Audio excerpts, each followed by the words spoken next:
খাও, লজ্জার কিছু নাই। আমি সম্বন্ধী হইলে কি হইব, বয়স তো কাছাকাছি, লজ্জা পায় না। অনুমতি দিলাম, একসাথে সিগারেট খাওয়া যায়। এই যে আনছি সিগারেট।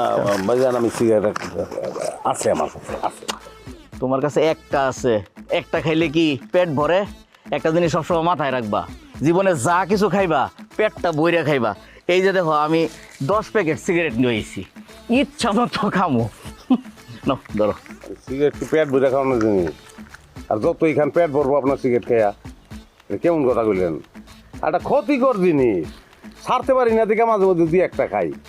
আর আপনি কইতেছেন যে পেট ভরে খামো, এটা কি কইতেছেন আপনি? কি যে বলো তুমি, আমি তোমার আগে একবার বলছি না, এটা সবসময় মাথায় রাখবা, যা খাইবা পেটটা বইরে খাইতে হয়। আমি তো মনে করো বসলে একবারে মন মতো টাইম না তারপরে উঠি, সবসময় তো খাইতে ইচ্ছা করে না।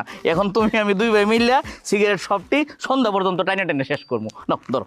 মানে সকালে শুরু করবো আর সন্ধ্যা পর্যন্ত সিগারেট খামো? হ্যাঁ, এই যে এখন তো শুরু করে সন্ধ্যা পর্যন্ত খামো, ধরো তুমি তো। ডাইলে আনতে পারেন।